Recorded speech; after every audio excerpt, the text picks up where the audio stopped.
అయా గొప్ప సహాయం చేసిన ప్రభువా మా పరమ తండ్రి, మీ పరిశుద్ధ నామమున కోట్లాది కృతజ్ఞతలు. తండ్రి కరుణా వాత్సల్యుడు, అత్యంత కృపగల దేవుడు, దీర్ఘశాంతుడు, ఆశ్చర్యకరుడు, ఆలోచనకర్తవు, బలవంతమైన దేవుడు, నిత్యుడు ఒక తండ్రి, సమాధానాధిపతి ఓ యేసు దేవ నాయన, మీ పరిశుద్ధ నామమున కోట్లాది కృతజ్ఞతలు. తండ్రి మీరే మా రక్షణకర్త, మీరే మా రక్షణ కేడం, మీరే మా ఆశ్రయదుర్గం, మీరే మా దాగుచోటు, మీరే మా కాపరి, మీరే మా ఊపిరి, మీరే మా ఆధారం, మీరే మాకు దిక్కు. తండ్రి మీరే మా ఆధారం, మీరే మాకు దిక్కు. ప్రభువా మీరే మా ఆధారం, మీరే మాకు దిక్కు. నాయన మీరే మా ఆధారం, మీరే మాకు దిక్కు. మా ప్రభువా మా పరమ తండ్రి నాయన, మీ ప్రేమతో, మీ వాత్సల్యం, మీ కృపతో, మీ దయతో మా సంఘమును ప్రేమించి ఇంతవరకు నాయన మమ్మల్ని అందరినీ మీరు ఎక్కల చాటును కాచి కాపాడి తోడుగా ఉండి నడిపించిన ప్రభువా నాయనా, మీ పరిశుద్ధ నామమున కోట్లాది కృతజ్ఞతలు. నాయన అయ్యా మీ ప్రేమతో అయ్యా నాయన మా సంఘమును మీరు ఎక్కల చాటున కాచి కాపాడుతూ నాయన గత వారం నుండి ఇప్పటి వరకు నాయన అందరినీ మీరు ఎక్కల చాటును కాచి కాపాడినందుకు మీ కృతజ్ఞతలు చెల్లించుకుంటూ నాయన ఈరోజు జరగబోయే కార్యక్రమంలో అయ్యా మీరే తోడై ఉండి మీ ప్రియ దాసుని ద్వారా నాయన మీరు మాట్లాడబో ప్రతి విషయంలో నాయన మీరే సహాయం చేసి ఆదుకోమని ప్రతి ఒక్కరిని అయ్యా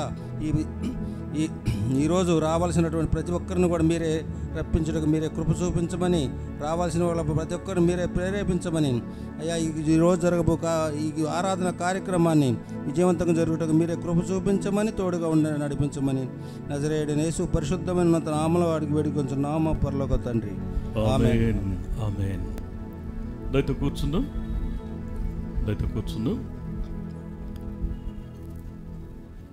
యేసుక్రీస్తు నామములో మరొకసారి మీ అందరూ కూడా ప్రత్యేకమైన వందనాలు తెలియజేసుకుంటున్నాను.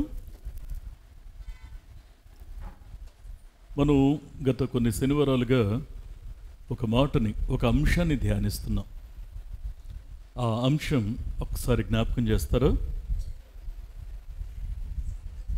సిద్ధముగా ఉన్నామా? దీనికి ఒక మూలవాక్యాన్ని మనం ఆధారం చేసుకొని మనం చూస్తున్నాం. చెప్పండి మాటని. ప్రకటన గ్రంథం 1వ అధ్యాయము 3వ వచనం చదవండి ఒకసారి ఆ మాటని. సమయము సమీపించినది కనుక ఈ ప్రవచన వాక్యములను చదువువాడును వాటిని విని ఇందులో వ్రాయబడిన సంగతులను గైకొనివాడును ధన్యులు. కళ్ళు మూసుకొని చిన్న ప్రార్థన చేద్దాం. దయగలిగిన వాడా, మహోన్నతుడా, మరొకసారి మీ సన్నిధిలో మా హృదయాన్ని అప్పగించుకొని ప్రార్థిస్తూ ఉన్నాం. మా ప్రభు మీ కటాక్షాన్ని మాకు తోడుగా ఉంచండి. దేవా, నీ మాటలో ఉన్నటువంటి ప్రతి ఉద్దేశం కూడా అది మమ్మల్ని తాకుతున్నప్పుడల్లా విశ్వాసిగా మా యొక్క బాధ్యత ఏంటో మీరు మాకు గుర్తు చేస్తున్నారని మేము గమనిస్తున్నాం. ప్రభు నీకు వందనాలు. మా ప్రధానమైన లక్ష్యం ఏంటో, మాకుండవలసిన విశ్వాసిగా మాలో ఉండవలసిన లక్షణం ఏంటో మీరు మాట్లాడుతూ ఉన్నప్పుడు దాన్ని మేము క్రమంగా మర్యాదగా అనుసరించేవారిగా వెంబడించేవారిగా ఉండడానికి సహాయం చేయండి. నీ వాక్యాన్ని వివరించడానికి నేను తగినవాడిని కాదు, నా జ్ఞానం చాలదు. మీరే మాతోను మాట్లాడి మీ నామానికి మహిమ తెచ్చుకున్నామని, దీవించమని, ఆశీర్వదించమని యేసు నామములో ప్రార్థించి వేడుకొనుచున్నాం మా పరమ తండ్రి. ఆమెన్. ఆమెన్. దేవుని వాక్యాన్ని మనం జాగ్రత్తగా అర్థం చేసుకునేటువంటి ప్రయత్నాన్ని మనం చేస్తే ఇక్కడ మరి ప్రకటన గ్రంథకర్త చెప్పినటువంటి మాట సమయం సమీపించింది అని హెచ్చరిస్తూ ఉన్నాడు. దేనికి సమయం సమీపించింది అంటే యాకోబు చెప్పిన మాట మనం చూసాం. యేసుక్రీస్తు త్వరగా రాబోతున్నాడు అన్న మాటను మనం చూసాం. ఇప్పుడు అందుకని మీరు ఓపిక కలిగి ఉండాలి, మీ హృదయాన్ని స్థిరపరుచుకోవాలి అని మాట్లాడాడు. అంటే ఇప్పుడు విశ్వాసం కలిగిన బ్రతుకును కాపాడుకోవడానికి, విశ్వాసం కలిగిన హృదయాన్ని స్థిరపరచుకోవడానికి ఎలా బ్రతకాలి, ఒక విశ్వాసి తన జీవితంలో గమ్యం వరకు నమ్మకంగా ప్రయాణించాలి అంటే, లక్ష్యాన్ని చేరుకోవాలి అంటే ఎలా బ్రతకాలి, దానికి పౌలు భక్తుడు 3 మాటలు చెప్పాడు. ఆ పౌలు భక్తుడు చెప్పినటువంటి మాటలో మొదటిది పరిశుద్ధంగా ఉండండి. రెండవ మాట, అనింద్యంగా బ్రతకండి.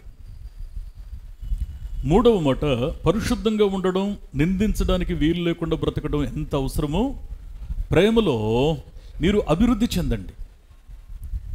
అంతేకాకుండా నాలుగో విషయం అంటే పేతురు ఇంకొక 3 మాటలు జోడించాడు.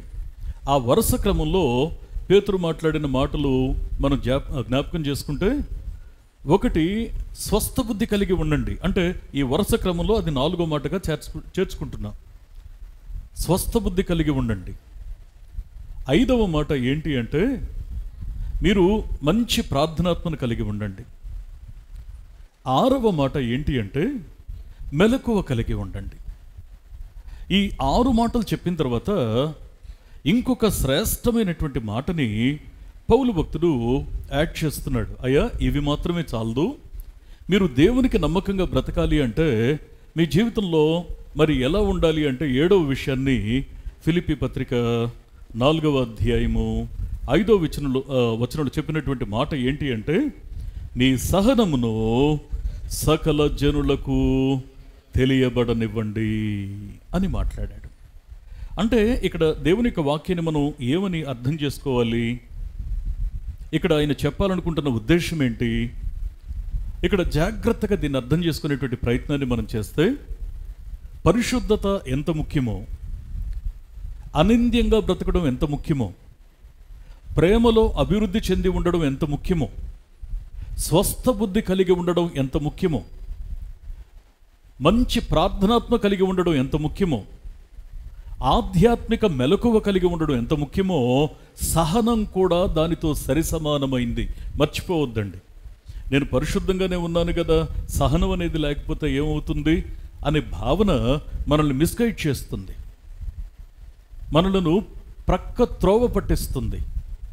మన జీవితంలో పరిశుద్ధత ఎంత ప్రధానమైనదో అదేవిధంగా సహనం కూడా క్రీస్తును కలిగిన బిడ్డల గుండెల్లో నాటబడి స్థిరపరచబడి ఉండే ఆ అంశం, దీన్ని మర్చిపోవద్దు.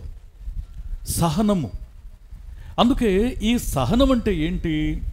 ఈ సహనం గనక ఒకవేళ మన బ్రతుకులో లేకపోతే ఏమవుతుంది అన్నదానికి యాకోబు యొక్క మాటల్లో పరిశుద్ధాత్మ దేవుడు 3 మాటల్ని జ్ఞాపకం చేస్తున్నాడు. మొదటి మాట ఏంటి అంటే, నరుని కోపము దేవుని నీతిని నెరవేర్చదు. ఈ మాటను మనం కొంత ధ్యానించాం. అంటే కొన్నిసార్లు మనకు కలుగుతున్న భావోద్రేకాలని నియంత్రించుకోలేకపోవడం వల్ల దేవుని కార్యాలు అడ్డగించబడతా ఉన్నాయి. అంటే దేవుని యొక్క వాక్యం తెలుసు, దేవుని చిత్తం తెలుసు, దేవుని మనసు తెలుసు. కొన్నిసార్లు మన యొక్క మనసును నిగ్రహించుకోలేని కారణం చేత, అదుపు చేసుకోలేని కారణం చేత ఆ కోపతాపాలని మనం కంట్రోల్ చేసుకోలేని, కట్టడి చేసుకోలేని స్థితిని బట్టి కొన్నిసార్లు దేవుని చిత్తం జరగకుండా మనం అడ్డుపడుతున్నాం. దాన్ని కొన్ని మాటలు మనం పరిశీలన కూడా చేశాం. కొందరు యొక్క భక్తుల జీవితాలు కూడా మనం చూసాం. ఇంకొక మాట ఏమంటాడంటే, ఇక్కడ మనం గతంలో మనం చూసాం, మీరు కోపించడానికి నిదానించండి. మీరు కోపించడానికి అంటే మీరు కోపపడుడి కానీ పాపం చేయొద్దు అన్నాడు. అన్న మాటలో ఇక్కడ తర్వాత చెప్పినటువంటి ఇంకొక మాట, 2వ మాట ఏంటంటే, అయ్యా మీరు వినుటకు వేగిరపడండి, మాట్లాడడానికి నిదానించండి, కోపపడుటకు మీరు నిదానించండి. దేవుని యొక్క వాక్యాన్ని మనం జాగ్రత్తగా అర్థం చేసుకునేటువంటి ప్రయత్నాన్ని మనం చేస్తే, అంటే మనిషి యొక్క జీవితంలో సహజంగా కలిగేటువంటి కోపతాపాలు ఉంటాయి. దాని గురించి కూడా కొంత మనం ధ్యానించాం. అయితే నీ కోపము పాపంగా మారకుండా చూసుకోవాలి. నీ కోపం నీ గుండెల్లో గూడు కట్టకుండా చూసుకోవాలి. నీ కోపం ఇంకొకరి మీద నీకు భేదాభిప్రాయాన్ని, చెడు అభిప్రాయాన్ని గుండెల్లో ఒక పక్క మూటగట్టి పెట్టేటువంటి ఆ పాత ప్రయత్నం ఇక నీ జీవితంలో ఉండకూడదు. ఎవరిని గూర్చి కూడా కోపాన్ని నీ గుండెల్లో దాచుకుంటే అది పాపంగా పరిగణించబడుతుంది. ఎప్పటికప్పుడు సరిచేసేసుకోవాలి, ఎప్పటికప్పుడు సరిదిద్దుకోవాలి. తెలుసో తెలియకో కొన్ని పొరపాట్లు, మనుషులం కదా, ఎంత గొప్ప వ్యక్తులున్నైనా పొరపాట్లు ఉంటాయి. దాన్ని చాలా సహజంగా మనం కలిసి ప్రార్థన చేసుకోవడం, కలిసి మాట్లాడుకోవడం, కలిసి సమాధాన పడడం, ఒకరిని ఒకరు క్షమించుకోవడం, ఒకరిని ఒకరు ఆత్మీయంగా మేల్కొల్పడం, పురికొల్పడం, ఇది అవసరం. ఈ ప్రక్రియ జరగాలంటే ఎలా? ఇప్పుడు యాకోబు చెప్పినటువంటి మాటల్లో 3 మాటలు అనుకున్నాం. ఒక మాట ఏంటి అంటే, నరుని కోపం దేవుని నీతిని నెరవేర్చదు అని మనం యాకోబు పత్రిక 1వ అధ్యాయం 20వ వచనంలో చూసాం. రెండవ మాట ఏం చెప్పాడంటే, కోప్పడ్డానికి నిదానించండి. అదే యాకోబు పత్రిక 1వ అధ్యాయం 19వ వచనంలో చెప్పడాన్ని మనం చూసాం. ఇప్పుడు ఏమంటాడంటే, అయ్యా వీటికి సరైన పరిష్కారం ఏంటి అంటే, మన మనసులను కట్టడి చేసుకోవడానికి ఒక ప్రాముఖ్యమైన సూత్రం ఏంటి అంటే, అదే యాకోబు పత్రిక 1వ అధ్యాయము 21వ వచనం మనకు బాగా పరిచయమైన మాట. ఒకసారి మనం చూసినట్లయితే, అందుచేత సమస్త కల్మషమును విర్రవీగుచున్న దుష్టత్వమును మాని లోపల నాటబడి మీ ఆత్మలను రక్షించుటకు శక్తిగల వాక్యమును సాత్వికముతో అంగీకరించండి. ఆత్మ చెప్పుచున్న మాట చెవిగలవాడు వినుగాక. దేవా, నేను సహనంతో బ్రతకమని 7వ పాయింట్ చెప్పావు. నేను ఖచ్చితంగా బ్రతుకుతాను. సహనంగా బ్రతకడం అంటే ఎట్లా? కొన్నిసార్లు నా కోపం నీ చిత్తాన్ని నెరవేర్చకుండా అడ్డగిస్తూ ఉంది. కొన్నిసార్లు కోపపడే విషయంలో నేను నిదానించాలని నువ్వు చెప్తున్నావు, నేను తొందరపడుతూ ఉన్నాను. మరి ఈ స్థితిని నేను అధిగమించడం ఎట్లా? నీ కార్యాలు, నీ చిత్తం అడ్డగించబడకుండా నన్ను నేను ఎలా అదుపు చేసుకోవాలి? నేను కోపపడే విషయంలోనూ, తొందరపడి మాట్లాడే విషయంలోనూ నేను ఎలా నిదానంగా ఉండాలి?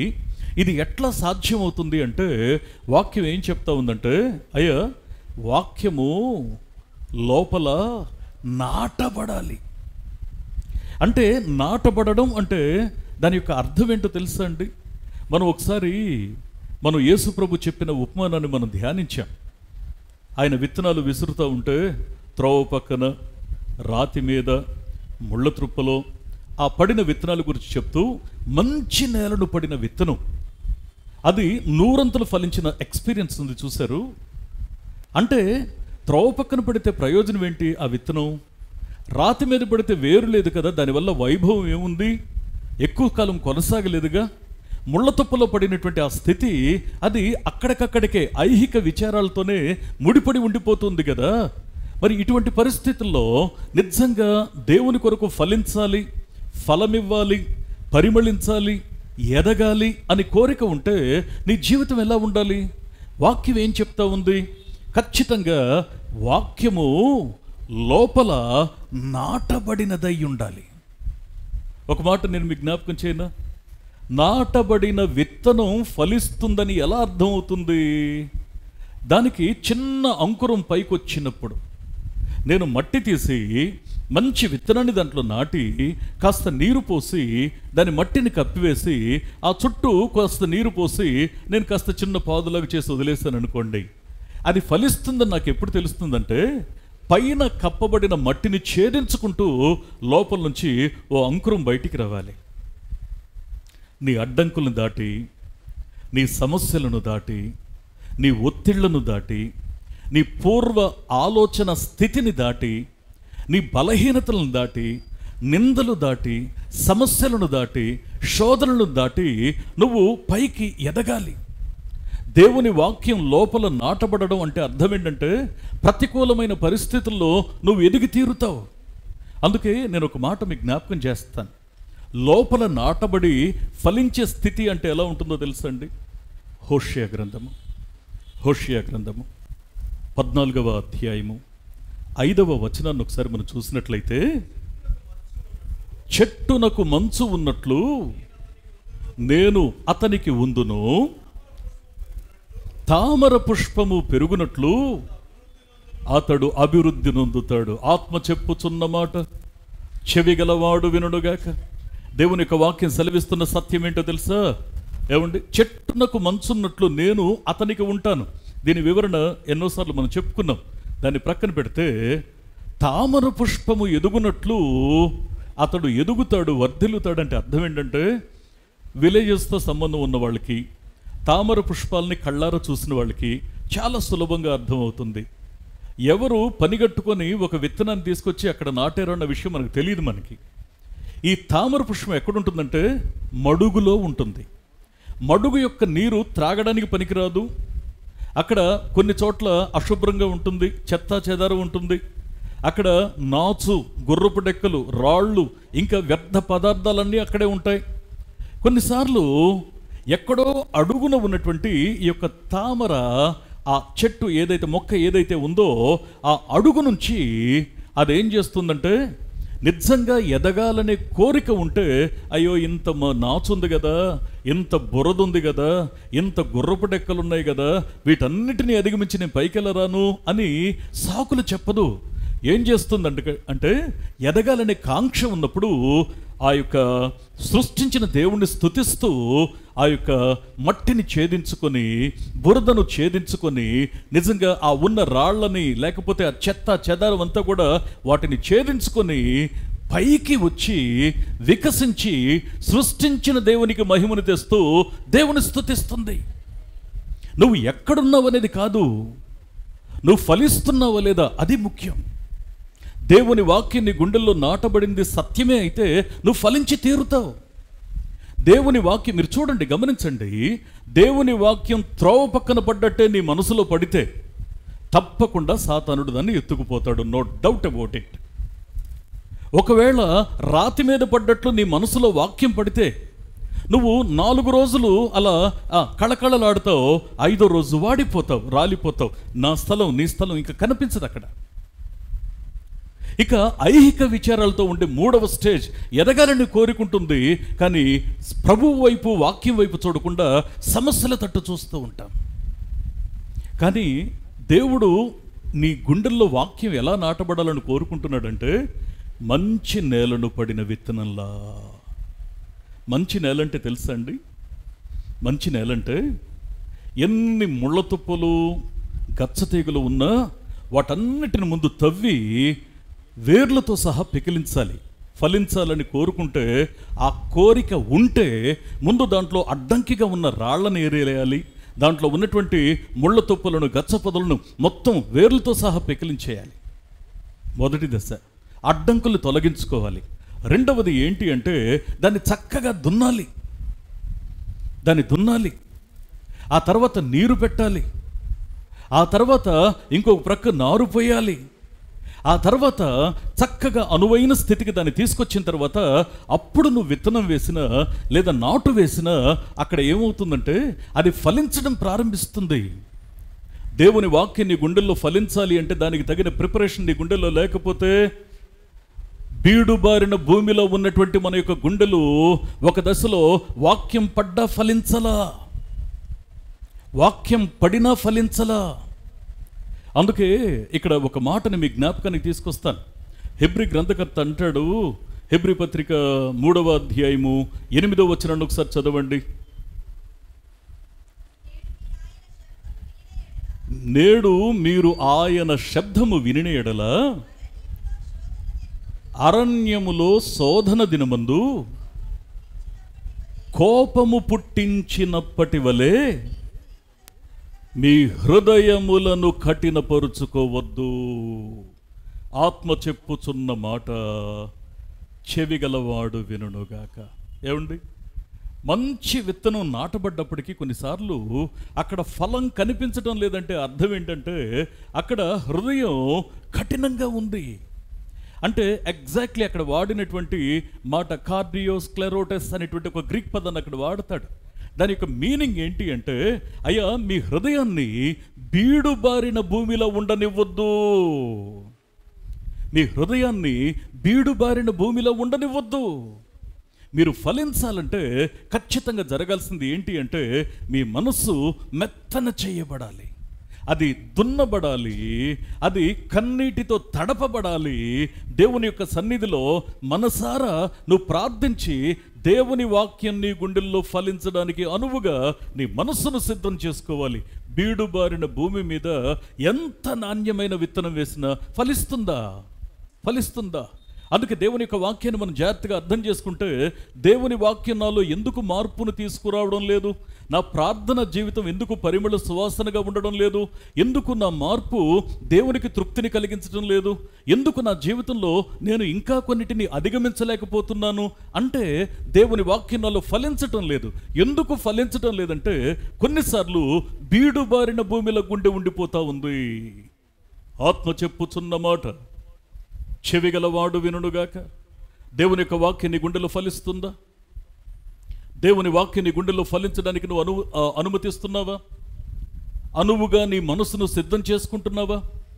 అందుకే ఇక్కడ 2 ప్రశ్నలు ఉత్పన్నమవుతాయి.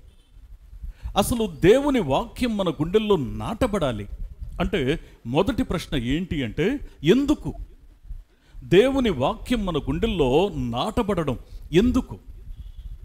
రెండో ప్రశ్న ఏంటి అంటే, ఎలా? ముందు మొదటి ప్రశ్నకు జవాబు ఏంటి అంటే, దేవుని వాక్యం మన గుండెల్లో నాటబడడం దేనికి అంటే, ఒక మాట మీ గమనానికి తీసుకొస్తాను. దీనికి జవాబుగా మొదటి విషయం, నెంబర్ 1, ఇర్మియా గ్రంథము 31వ అధ్యాయము 18వ వచనాన్ని ఒక్కసారి మనం చూసినట్లయితే,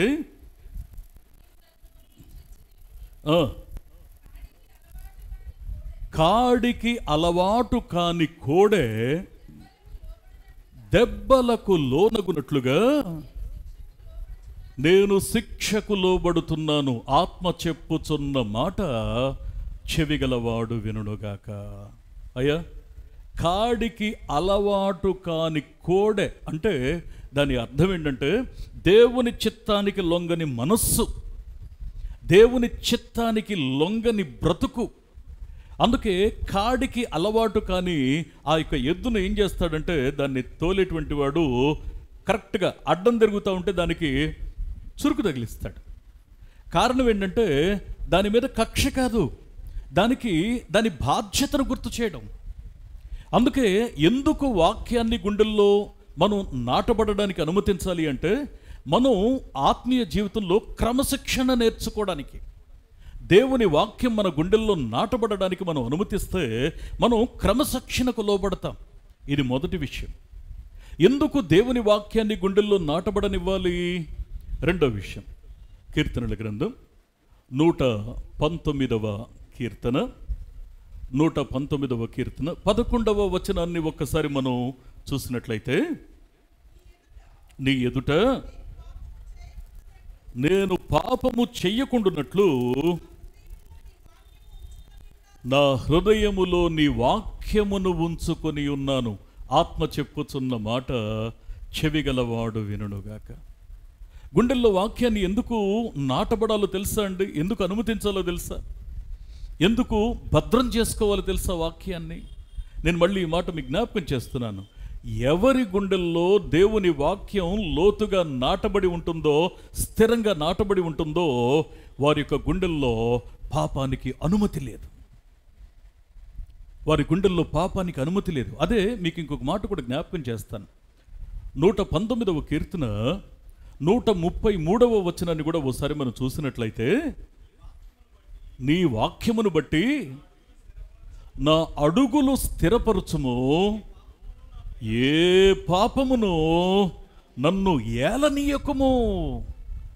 నోరు తొందరపడుతూ ఉంది, కన్ను కట్టు తప్పి వెతుకుతుంది లోకాసల వైపు, మనస్సు కుదురు లేకుండా ప్రవర్తిస్తుంది, నా ఆశ చంచలత్వాన్ని కలిగి ఉంది, నా కోరిక చెడిపోయి కనబడతా ఉంది, నా మనసులోకి పాపం స్వేచ్ఛగా చొరబడతా ఉంది. దేవా, నా అడుగులు తడబడిపోతున్నాయి, పడిపోతానేమో, పతనమైపోతానేమో భయం కలుగుతుంది. అందుకే ఇలాంటి పరిస్థితుల్లో నన్ను స్థిరపరచగలిగేది, నిలబెట్టగలిగేది, బలపరచగలిగేది, భద్రతనివ్వగలిగేది నీ వాక్యమే. అందుకే నీ వాక్యము చేత నా అడుగులు స్థిరపరచు. నా అడుగులు, నా ప్రవర్తన, నా యొక్క నడత, నా నడక, నా మనస్సు అది కుదురుగా ఉండడానికి నీ హ్యాండ్ ఓవర్ చేసుకో, నీ స్వాధీనపరుచుకో. ఏ పాపము నన్ను ఏలనివ్వద్దు. నువ్వు నన్ను మందలిస్తావో, నన్ను గద్దిస్తావో, నా చెవి మెలిపెడతావో, నాకు ఒక చురుకు తగిలిస్తావో నాకు తెలియదు. నేను ఏం చేస్తే లొంగుతానో దానికి నా మీద పూర్తి స్వేచ్ఛ నీకు అప్పగిస్తున్నాను. మీ ప్రవర్తన అంతటి యందు ఆయన అధికారానికి ఒప్పుకో అని చెప్పావు కదా. నీ అధికారానికి ఒప్పుకోవడానికి నేను సిద్ధపడుతున్నాను. నీ అధికారానికి ఒప్పుకోవడానికి నేను మనసారా అంగీకరిస్తున్నాను.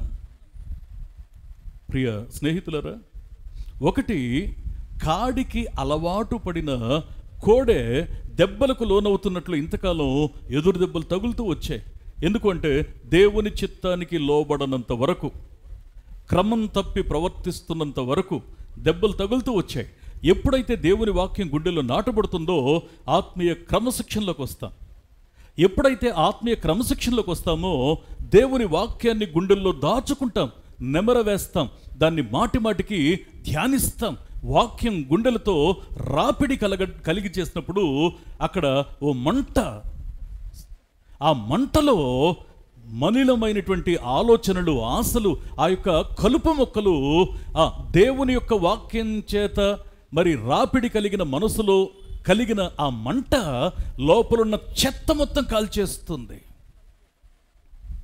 దేవుని యొక్క వాక్యం సెలవిస్తున్న సత్యం ఏంటి అంటే, దేవా నీ వాక్యం నా గుండెల్లో అవసరం, నాకు అర్థమైంది.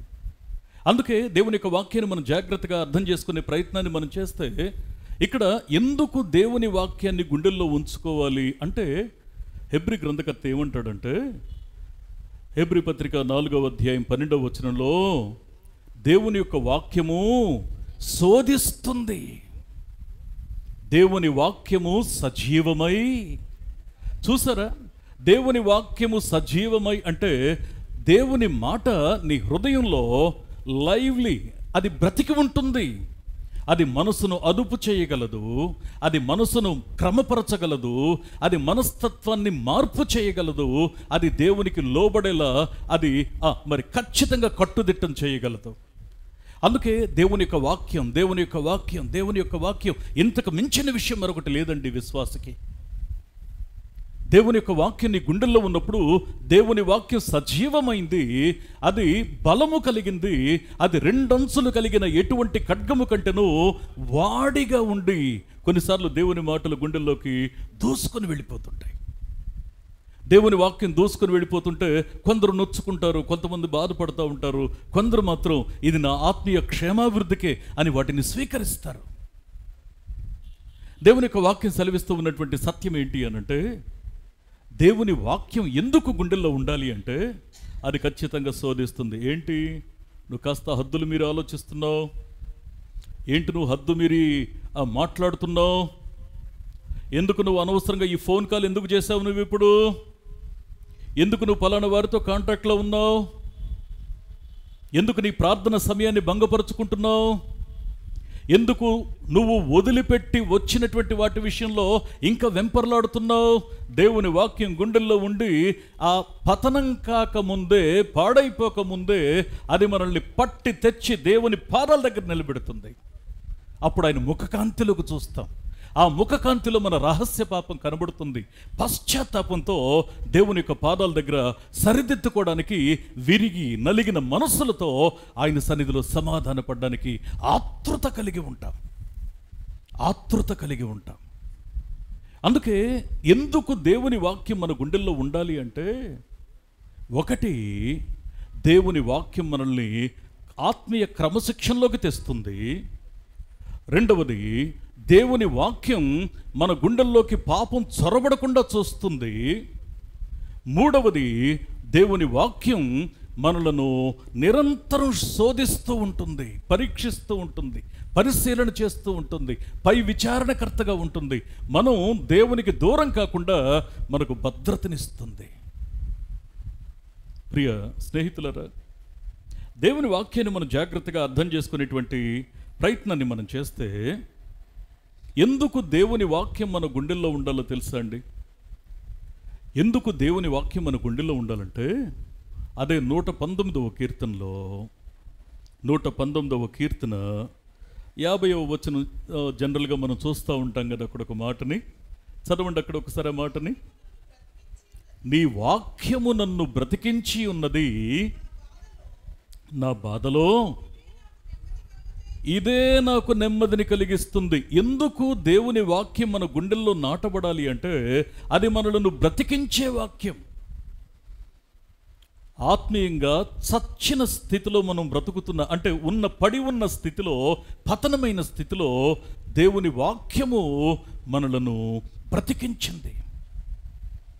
దేవుని వాక్యం మనల్ని బ్రతికించింది అంటే దాని అర్థం ఏంటి? బాధలలో నెమ్మదినిస్తుంది, ఖచ్చితంగా, నో డౌట్ అబౌట్ ఇట్. ఖచ్చితంగా మనకు బాధలో నెమ్మదినిచ్చేది కూడా దేవుని వాక్యమే. అయితే దాన్ని మించి ఇక్కడ మరి ఒక ప్రాముఖ్యమైన మాటను ఏమంటాడంటే, నీ వాక్యం నన్ను బ్రతికించింది ప్రభువా అంటే అర్థం ఏంటి? దావీదు భక్తుడు దీనికి సరైనటువంటి ఆన్సర్ చెప్తాడు. వాక్యం ద్వారా బ్రతికించబడడం అంటే అదే కీర్తనల గ్రంథము 16వ కీర్తన 11వ వచనాన్ని ఒక్కసారి మనం చదువుకున్నట్లయితే, జీవ మార్గమును నీవు నాకు తెలియజేసేదవు, నీ సన్నిధిని సంపూర్ణ సంతోషము కలదు, నీ కుడి చేతిలో నిత్య సుఖములు కలవు. ఆత్మ చెప్పుచున్న మాట చెవిగలవాడు వినుడుగాక. మీరు గమనించండి, నీ వాక్యం నన్ను బ్రతికించింది అంటే అపాయం నుంచి నేను తప్పించబడ్డాను, నేను కష్టం వచ్చింది, చచ్చిపోదాం అనుకున్నాను, నా మనసును మార్చావు. శారీరకమైనటువంటి బ్రతుకును గురించి కాదు ఇక్కడ మనం మాట్లాడాల్సింది.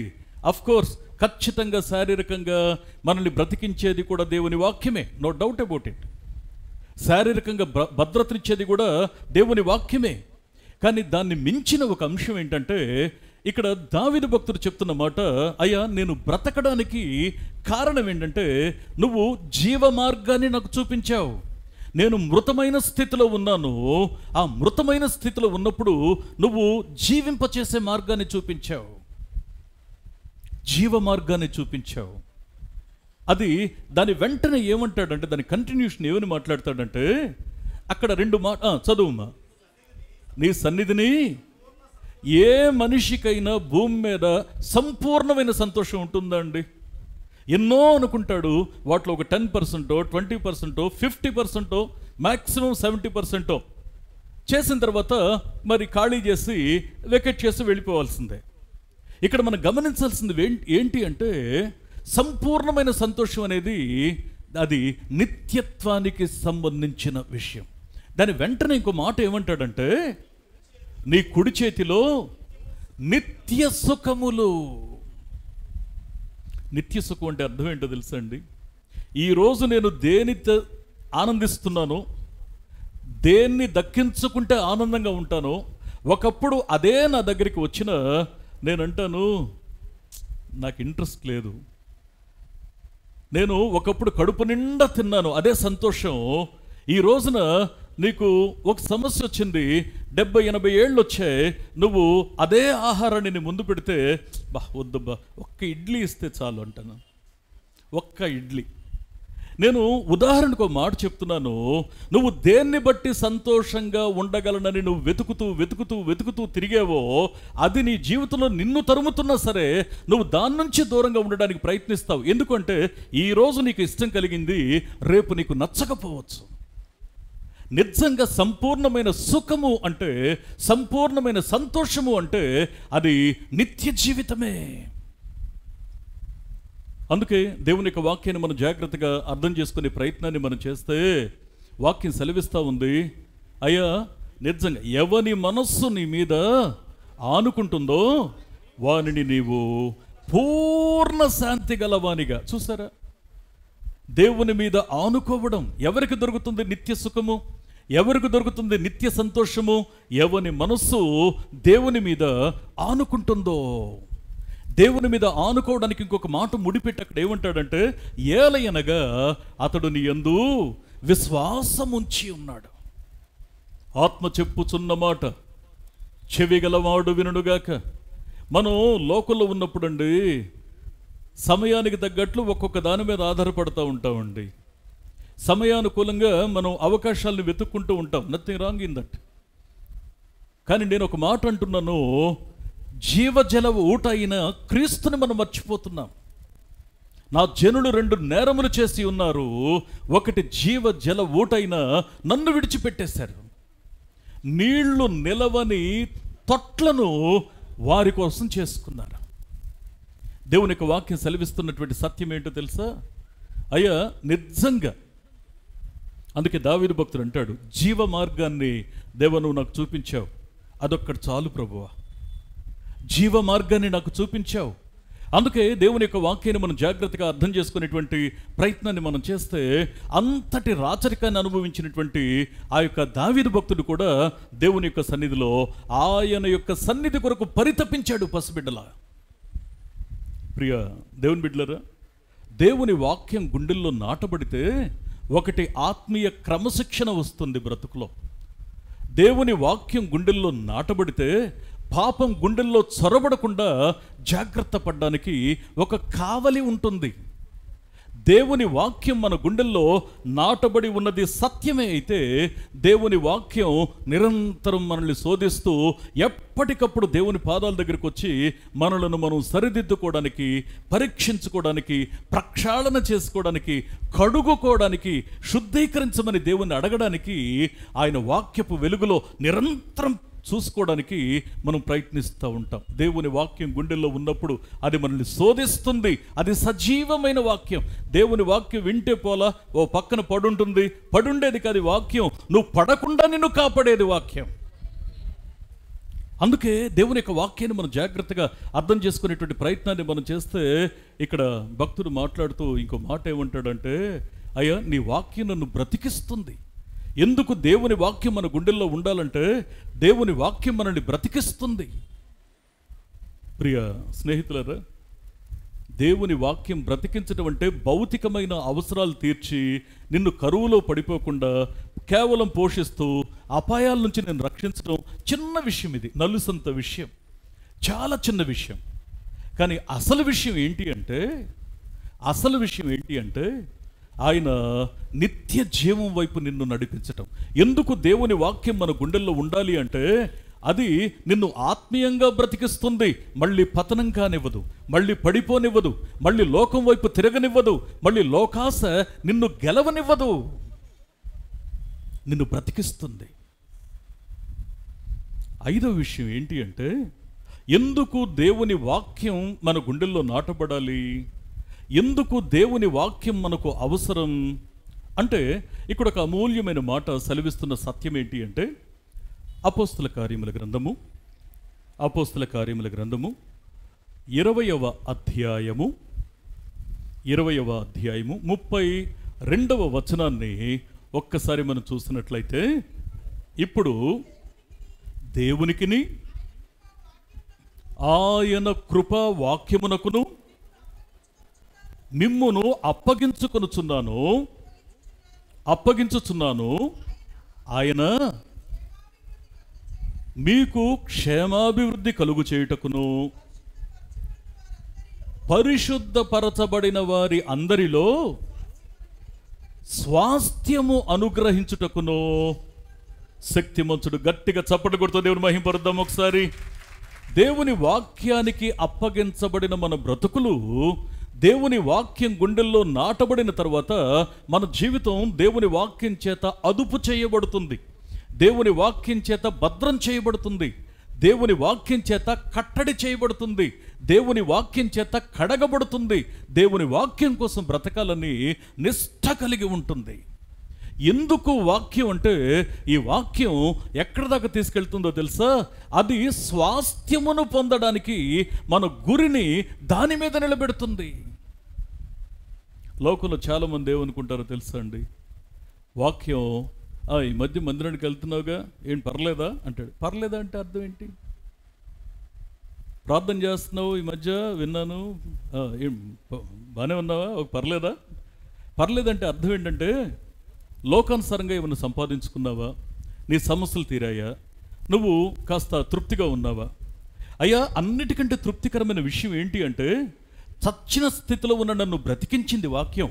లోకంలో ఉన్న ఆ వెండి బంగారం నన్ను బ్రతికించలేదే, లోకంలో ఉన్న సంపదలను బ్రతికించలేదే, లోకంలో నేను వెంబడించినటువంటి గొప్పగా అనుకున్నవి ఏవి కూడా నన్ను బ్రతికించలేదే ఆత్మీయంగా. ఈరోజు ఈ వాక్యం నన్ను ఏం చేస్తుందంటే, ఆత్మీయంగా క్రమపరిచింది, భూమికి పునాది వేసి మనిషిని సృష్టించి పోషిస్తూ నడిపిస్తూ అతని పాపము నుండి ఆమె పాపము నుండి విడిపించి అందరి కోసం ప్రాణం పెట్టిన వాడు ఆయన ఏం చేస్తున్నాడంటే తన కోసం నేను బ్రతికే ఈ పతనావస్థలో ఉన్న నాకు అంతటి భాగ్యం ఇచ్చాడు. ఆయన కోసం బ్రతికే భాగ్యాన్ని ఇచ్చాడు. ఒకప్పుడు నాకు ఈ ఎక్స్పీరియన్స్ లేదు.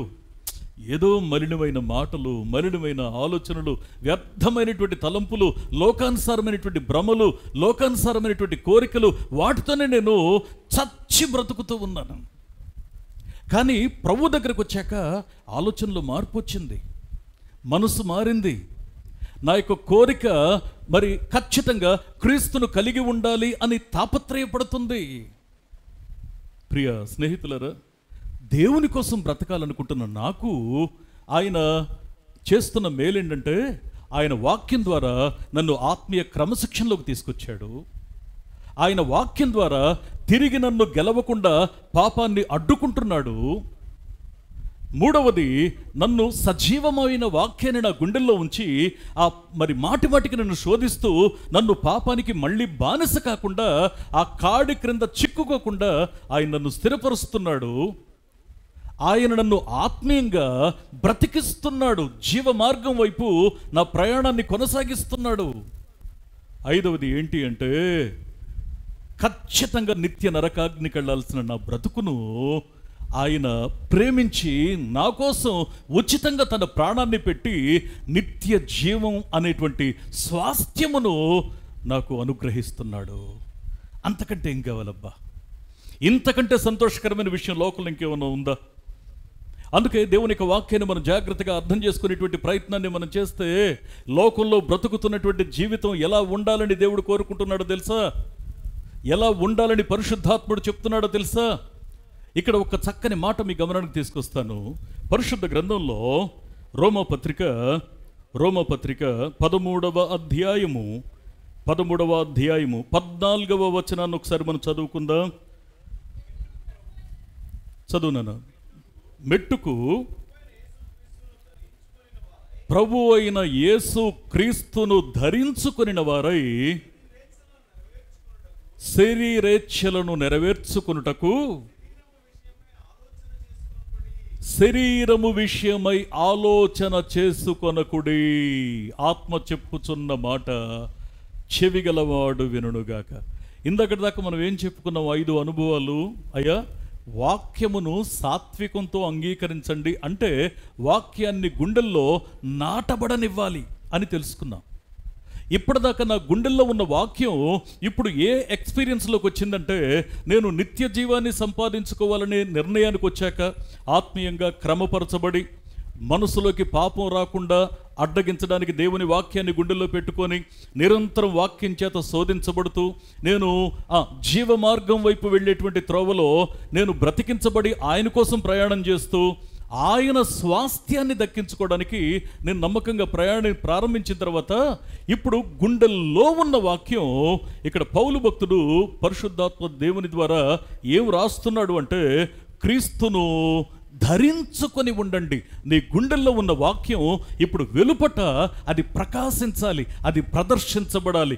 క్రీస్తు యొక్క ఔన్నత్యాన్ని, దైవత్వాన్ని చాటి చెప్పే బిడ్డగా నీవు నేను బ్రతకాలి. క్రీస్తును ధరించుకున్న బ్రతుకులు, క్రీస్తును ధరించుకున్న జీవితాలు. ప్రియ స్నేహితులరా, మనం సహనంగా ఉండాలి అంటే దేవుని వాక్యం గుండెల్లో నాటబడకపోతే సాధ్యం కాదు. లోపల నాటబడి మీ ఆత్మలను రక్షించుటకు శక్తి కలిగిన దేవుని వాక్యాన్ని మీరు సాత్వికముతో అంగీకరించండి అని యాకోబు చెప్పడాన్ని చూసాం. సాత్వికంతో అంటే ఇంకా మాటి మాటికి ఎదురు దెబ్బలు తగలనీయకుండా వెంటనే అంగీకరించాలి దేవుని వాక్యాన్ని. ప్రభువా, ఒప్పుకుంటున్నా, నాలో పలానా బలహీనత ఉంది, పలానా విషయంలో ఇంకా నేను సరి చేసుకోలేదు, పలానా విషయంలో ఇంకా నేను ఎదురాడుతున్నాను, పలానా విషయంలో ఇంకా మొండిగా ఉన్నాను, ఫలానా విషయం నీకు తెలియదేమో అనుకుంటూ నేను నా మనసులో కొన్ని విషయాలు దాచుకునే ప్రయత్నం చేస్తున్నాను, క్షమించు. నీకోసం బ్రతకడానికి నిశ్చయించుకుంటున్నాను ప్రభువా. అందుకే దేవుని యొక్క వాక్యం సెలవిస్తున్నటువంటి సత్యం ఏంటి అంటే, అయ్యా మీ సహనము సకల జనులకు ఎందుకు తెలియబడాలి అంటే, మనం ఆ చచ్చిన స్థితి నుంచి బ్రతికించబడి నిత్య జీవం అనే స్వాస్థ్యాన్ని సంపాదించడానికి పరుగులు తీస్తున్నామే. ఇప్పుడు క్రీస్తును ధరించుకున్న మన జీవితాలు క్రీస్తుకు సాక్షిగా మన యొక్క జీవితాలు ఉండాలి. అందుకే ఎప్పుడు మనం ఒక మాట చెప్పుకుంటాం, సంచరించుచున్న క్రీస్తు పత్రికల వల్లే మన బ్రతుకులు ఉండాలి. ప్రియ స్నేహితులారా, ఎందుకు మన సహనం ఇతరులకు తెలియాలని కోరుకుంటున్నాడు? మళ్ళీ ఒకసారి ఫిలిప్పీ పత్రిక 4వ అధ్యాయము 5వ వచనాన్ని మళ్ళీ మనం చూసినట్లయితే, 5వ వచనం, నీ సహనమును సకల జనులకు తెలియబడనీయుడి, ప్రభువు సమీపంగా ఉన్నాడు, ఆత్మ చెప్పుచున్న మాట చెవిగలవాడు వినుడుగాక. సిద్ధంగా ఉన్నామా అని చదువుకున్నాం కదా ప్రారంభంలో. దేని కొరకు అంటే ప్రభు రాబోతున్నాడు, దానికోసం మీ హృదయాన్ని స్థిరపరచుకోండి అని చూసాం. హృదయాన్ని స్థిరపరచుకోవడం అంటే అర్థం ఏంటి అనేటువంటి మాటల్లో మనం ఒక 7 మాటలు చూసుకుంటూ వచ్చాం. ఎందుకు ఈ 7 మాటలు మనం చూసాం? ఒకటి, పరిశుద్ధంగా ఉండాలి. రెండవది, అనింద్యంగా ఉండాలి. మూడవది, ప్రేమలో వృద్ధి చెందిన వారిగా ఉండాలి. నాలుగవది, స్వస్థ బుద్ధి కలిగి ఉండాలి. ఐదవది, ప్రార్థన జీవితం కలిగి ఉండాలి. ఆరవది, మెలకువగా ఉండాలి. ఏడవది, సహనం కలిగి ఉండాలి అంటూ సహనం అన్న మాట చాలా చులకనగా మనం చూస్తాం. కానీ దాన్ని దేంతో కంపేర్ చేశాడంటే, మీ సహనము సకల జనులకు ఎందుకు తెలియబడాలి అంటే, ప్రభువు సమీపంగా ఉన్నాడు, సమీపంగా ఉన్నాడు. నీ మనసు నలగొట్టుకోవా? నీ హృదయాన్ని లోబరుచుకోవా? దేవుని యొక్క వాక్యపు అదుపులోకి నీ హృదయాన్ని నువ్వు అప్పగించవా? దేవుని యొక్క చిత్తానికి తగినట్లుగా బ్రతకడానికి నీ హృదయాన్ని నువ్వు లొంగదీసి దేవునికి అప్పగించవా? అందుకే నువ్వు సహనం కలిగి ఉంటే సమీపంగా ఉన్న ప్రభు నీ విషయంలో తృప్తి చెందుతాడు. ఒకవేళ నువ్వు సహనాన్ని కోల్పోతూ ఉంటే ఆయన నిన్ను దాటి వెళ్ళిపోతూ ఉంటాడు. దేవుని యొక్క వాక్యాన్ని ఒకసారి మనం జాగ్రత్తగా అర్థం చేసుకుంటే, ఆయన యొక్క రాకడ కొరకు నిజంగా మనం సిద్ధంగా ఉన్నామంటే దానికి ఈ 7వ గుర్తు కూడా అత్యంత ప్రధానమైన అంశం. ఒకసారి నేనెలా ఉన్నానో, మనం ఎలా ఉన్నామో ఒకసారి మనలో మనం పరీక్షించుకుందామా?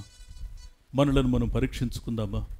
నిజంగా దేవుని రాకడ కొరకు మనం సిద్ధంగానే ఉన్నామా? ఒకసారి మన కళ్ళు మూసుకుందాం. ఒకసారి మన కళ్ళు మూసుకుందాం. దేవుని యొక్క సన్నిధిలో మన హృదయం తెరిచి ఒక్కసారి మనం ప్రార్థన చేద్దాం. కనికరం కలిగిన దేవుని ఎదుట సాష్టాంగపడదాం. మనసు తెరిచి మనం ప్రార్థిద్దాం. సహనంగా ఉండడం అంటే అది చిన్న విషయం కాదు, అది నిర్లక్ష్యం చేసే విషయం కాదు, అది చులకనగా చూసే విషయం కాదది. ప్రభు సమీపంగా ఉన్నాడు. ఆయన ఎదుట నీ యొక్క హృదయం నిందారహితంగా ఉందని నువ్వు ధైర్యంగా చెప్పగలవా? నిజంగా ఆయన ఉద్దేశానికి తగినట్లుగా మనం సంసిద్ధంగా మనం జీవించగలుగుతున్నామా? ఒకసారి మనలో మనం పరీక్ష చేసుకుందాం. ఒకసారి మనలో మనం పరిశీలన చేసుకుందాం. ప్రార్థన చేద్దాం. ప్రతి ఒక్కరు కూడా నోరు తెరుద్దాం. ప్రతి ఒక్కరు కూడా నోరు తెరుద్దాం. ప్రతి ఒక్కరు కూడా నోరు తెరుద్దాం. ఒక్క చిన్న మాట దేవుని సన్నిధిలో, అయ్యా ఒకసారి నన్ను జ్ఞాపకం చేసుకోండి.